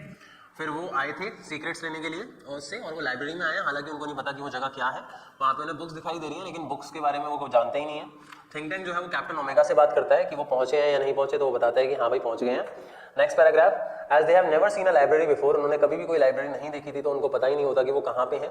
और लेफ्टिनेंट आइटा जो है वो थिंक टैंक को बताता है कि यहाँ पे लगभग 2000 पीकुलर चीज़ें हैं, स्ट्रेंज चीज़ें हैं, आइटम्स हैं, वो एक्चुअली बुक्स ही होती हैं लाइब्रेरी में। तो she thinks that the place must be some storage barn, मतलब उनका ये मानना होता है कि वो कोई स्टोरेज प्लेस है जहाँ पे काफ़ी सारी चीज़ों को स्टोर किया गया है। सार्जेंट ओप भी ये कहता है कि मैंने भी कभी ऐसी चीज़ों को नहीं देखा, हालांकि मैं काफ़ी गैलेक्सीज में घूमा हूँ। और ही कॉल्स देम हैड, वो कहता है कि कहीं ये हैड तो नहीं है। ओमेगा थिंक टैंक से पूछता है कि ये चीज़ क्या है, तो जब वो दिखाता है रिमोट कैमरा से कि ये बुक को दिखाता है लेके, तो जो थिंक टैंक है वो अपना दिमाग लगाता है और कहता है कि ये सैंडविच है, जो कि एक स्टेपल डाइट है, क्योंकि जो बुक्स होती हैं उनका शेप एक सैंडविच की तरह होती है, स्लाइसेस और बीच में जो पेजेस हैं वो फिलिंग। वो कहता है ये स्टेपल डाइट है अर्थलिंग्स की, धरतीवासियों की, ज़्यादातर यही खाते रहते हैं, तो ये सैंडविचेस ही हैं और तुम किसी रिफ्रेशमेंट स्टैंड में पहुंच गए हो। And he says that what they have in their hands are sandwiches, जो तुम्हारे हाथ में है वो सैंडविचेस हैं और ये अर्थ की डाइट है। थिंक टैंक जो है वो ओमेगा को कहता है कि टू कैट नहीं है गाइस, ये ईट है, कि इसको खाओ। तो ओमेगा जो है वो लेफ्टिनेंट आइटा को बोलता है खाने के लिए, और आइटा जो होता है वो सार्जेंट ऊप को खाने के लिए कहता है। अब इसके बाद ऊप टू ईट इट, ऊप bytes a corner of the book, मतलब जो ऊप है वो जो बुक का कॉर्नर है उसको खाता है और च्यू करने की कोशिश करता है, लेकिन वो उसे मार्शियन डस्ट की तरह लगता है। वो बताता है कि मुझे ये मार्शियन डस्ट की तरह लग रहा है। और कहता है कि इतना डिलीशियस नहीं है। हालांकि थिंक टैंक पूछता है कि क्या ये डिलीशियस है, लेकिन वो इतना डिलीशियस नहीं होता। After some time Noodle informs think tank that a bit of data flowed into his mind. मतलब नूडल जो है वो बोलता है कि मेरे माइंड में भी इस चीज़ को लेकर कुछ डाटा आ रहा है, तो मैं आपको बताना चाहता हूँ। तो वो कहता है कि अगर कोई इनसिग्निफिकेंट बात है, बेकार बात है, तो मत बताना, अगर तुम्हें कुछ इंपॉर्टेंट दिखता है तो मुझे बता सकते हो। तो वो बताता है इसके बारे में। और जब वो कहता है ना कि ये कम्युनिकेशन डिवाइसेज है, मुझे ये लगता है, तो उस टाइम पे थिंक टैंक कहता है कि मेरा भी यही मानना है कि ये कम्युनिकेशन डिवाइसेज है और मैं बोलने ही वाला था। तो उस टाइम पे वो इनको सुनने की कोशिश करते हैं, लेकिन जब वो सुनने की कोशिश करते हैं तो वो कहते हैं, बाद में वो बताते हैं कि इससे कोई आवाज़ नहीं आ रही है। फिर उन्हें लगता है कि कम्युनिकेशन डिवाइस तो है, लेकिन विजुअल कम्युनिकेशन डिवाइस है, सुनने वाली नहीं है, देखने वाली है। फिर वो खोल के देखते हैं तो उनमें वो कुछ पोएम्स, वो अगेन पोएम्स दिखाई देती है। नर्सरी राइम बुक थी मदर गूस। तो भाई उसको वो डीकोड करने की कोशिश करते हैं। जब वो डीकोड करते हैं उसके मीनिंग को, तो उनको काफ़ी सारी हैरानी वाली बातें पता चलती हैं, क्योंकि उनको ये नहीं पता होता कि ये क्रिएटिव लैंग्वेज में पोएम्स लिखी गई हैं, लेकिन उनको लगता है कि ये सीरियस बातें हैं और ये सीक्रेट इन्फॉर्मेशन है अर्थलिंग्स के बारे में। तो वो कुछ 3 पोएम्स होती हैं जिनको वो डीकोड करते हैं, जिनमें से पहली पोएम जो होती है वो मिस्ट्रेस मैरी को लेके होती है कि भाई mistress Mary quite contrary, how does your garden grow with cockle shells and silver bells and pretty maids in a रो।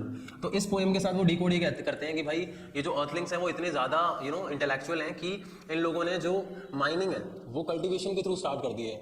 जो हाई एक्सप्लोजिव्स होते हैं, कॉकल शेल्स और सिल्वर बेल्स, जो मेटल्स होते हैं, वो इन्होंने कल्टीवेशन के थ्रू उगाने शुरू कर दिए हैं। बताओ, इतने ज़्यादा ये इंटेलेक्चुअल हैं, उन्होंने ये बात बोली है।